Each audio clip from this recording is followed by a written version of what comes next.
அன்பர்களே, இது உங்கள் சரவண பீடம் ஆன்மீக ஜோதிட ஆராய்ச்சி மையம், கோவை. மனித வாழ்க்கையில் ஜோதிடம் என்பது மிக முக்கியமான ஒரு அங்கம். ஒரு மனிதன் பிறந்த காலத்தில் வரக்கூடிய அந்த கிரக அமைப்புகள், நட்சத்திரங்கள், அவனுடைய வாழ்க்கைக்குண்டான நல்லது கெட்டதுகளை குழந்தை முதல் பெரியவர் வரை அவனுடைய ஆயுள் காலம் அதை தீர்மானிக்கிறது. அப்போ அவனுடைய பிறப்பு, கல்வி, இளமை காலம், உயர்கல்வி, உத்தியோகம், திருமண வாழ்க்கை, குழந்தை பாக்கியம், தொழில், உத்தியோகம், வெற்றி, வாழ்க்கை வசதிகள் எல்லாமே ஒவ்வொரு காலகட்டத்திலும் அதன் தசாபுதியின் அடிப்படையில் நல்லது கெட்டதை அந்த மனிதன் வாழ்க்கையில் அனுபவிக்கிறதை சொல்லக்கூடிய ஒரு கலை ஜோதிடக்கலை.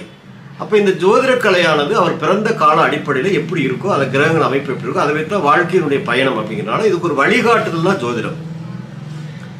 ஒரு பிறக்கும் போதே லக்னாதிபதி பலமாக இருக்காரு அப்படின்னா லக்னாதிபதி வாழ்க்கையில் மிகப்பெரிய வெற்றிகளை தருவார். வாழ்க்கையில் நிறைய அந்த ஜாதகருக்கு அடிப்படையாக எல்லாமே அவர்களுக்கு இந்த பிறவியில் இயற்கையாகவே கிடைத்துவிடும். லக்னாதிபதி பலம் பெற்ற ஜாதகங்களுக்கு வாழ்க்கையில் நிறைய முன்னேற்றங்கள், சிறப்புகள் கிடைக்குது. புகழ், அந்தஸ்து, கௌரவம் கிடைக்குது.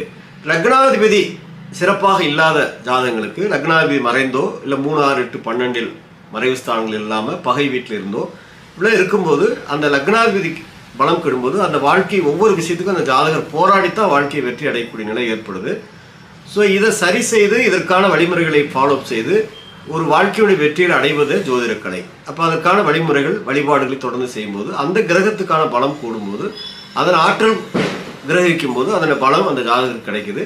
இது எளிமையான இறை வழிபாடுகள் தான் இந்த ஜோதிட சாஸ்திரம் சொல்லப்பட்டிருக்கு. இதுதான் ஜோதிடத்தில் விதியை மதியால் வெல்லக்கூடிய கலை அப்படின்னு சொல்கிறாங்க.